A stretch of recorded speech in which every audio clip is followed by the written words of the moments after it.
The dinner rush at the small roadside restaurant was in full swing when the sound of a plate shattering cut through the noise. Conversation stopped. Customers turned.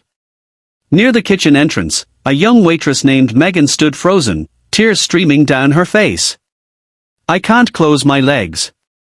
It hurts," she cried, her voice shaking. Several customers exchanged uncomfortable looks. A few people laughed nervously, assuming she was joking. Others simply looked away, unwilling to get involved. At a corner table sat Ethan Walker, a single father enjoying dinner with his 11-year-old daughter, Lily. Ethan immediately noticed something others missed. Megan wasn't embarrassed. She was terrified. Her face was pale, and she was struggling to remain standing. The restaurant manager stormed over, clearly frustrated by the disruption. "What is going on?" he demanded. Megan tried to explain, but the pain made it difficult to speak. Instead of helping, the manager accused her of creating drama during the busiest hour of the evening. Ethan quietly stood up. Years earlier, before life had taken him in a different direction, he had worked as an emergency medical technician. He hadn't practiced in years, but some things were impossible to forget. Ignoring the whispers around him, Ethan approached carefully and asked a few calm questions. Megan explained that she had slipped while carrying supplies in the storage room earlier that afternoon. At first, she thought it was just a minor injury. But the pain had grown steadily worse throughout her shift. As Ethan listened, his expression changed. The details concerned him. This wasn't someone being dramatic. Something was seriously wrong. He immediately asked a nearby employee to call an ambulance. The manager rolled his eyes. "An ambulance? For this?" Ethan looked directly at him. "Yes. Now." Something in his voice silenced the argument. Within minutes, paramedics arrived and began evaluating Megan. After a brief examination, one of them pulled Ethan aside. "Good catch," the paramedic said quietly. "Another few hours and this could have become much more serious." The word spread through the restaurant quickly.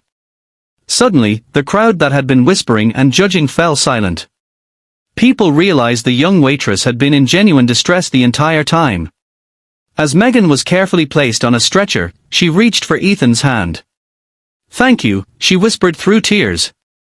Ethan smiled gently. "You don't need to thank me." But what happened next shocked everyone even more. One of the paramedics turned toward the manager and asked a question that made his face lose all color. "You knew she was injured hours ago and kept her working." The restaurant became so quiet that the hum of the refrigerators in the kitchen could be heard. The manager stood frozen. Customers stared at him. Employees exchanged nervous glances.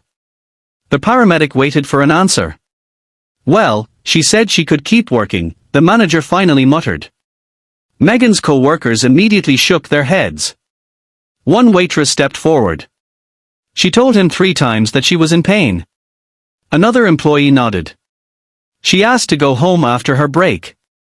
The manager's face grew pale.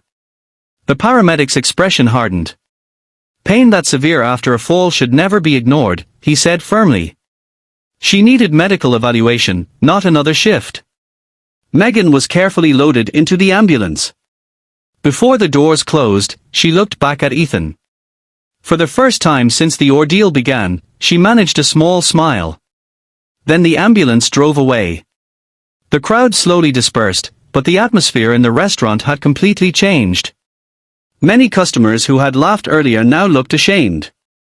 Others realized how quickly they had judged someone without understanding what she was experiencing. Ethan returned to his table. Lily looked up at him.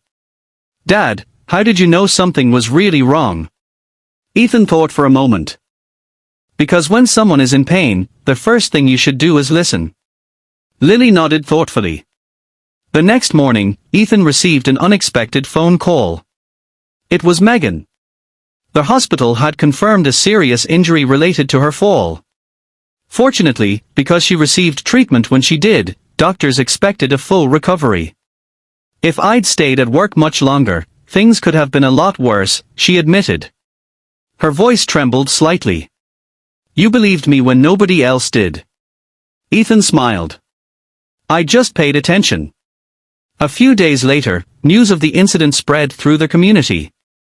Several customers who had witnessed what happened contacted the restaurant owner directly. The owner launched an internal review and discovered that employee injury complaints had been ignored on multiple occasions. The manager was removed from his position.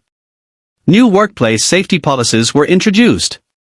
Employees were encouraged to report injuries without fear of punishment. For many workers, it was the first time they felt truly heard.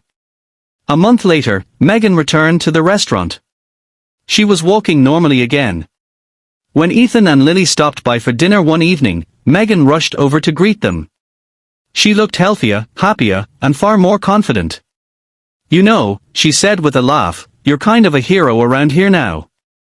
Ethan immediately shook his head. No, I'm not. Megan smiled. Then what do you call someone who stands up when everyone else stays seated? Ethan glanced at Lily. His daughter answered before he could. A decent person. The table fell silent. Then Megan smiled. That sounds right. As Ethan watched Lily beam with pride, he realized something important. The most meaningful actions rarely involve fame, recognition, or applause. Sometimes they begin with something much simpler. Not looking away. Not making assumptions. And choosing to help when someone needs it most. That night, as father and daughter walked home together, Lily slipped her hand into his. I'm glad you stood up. Ethan squeezed her hand gently. So am I.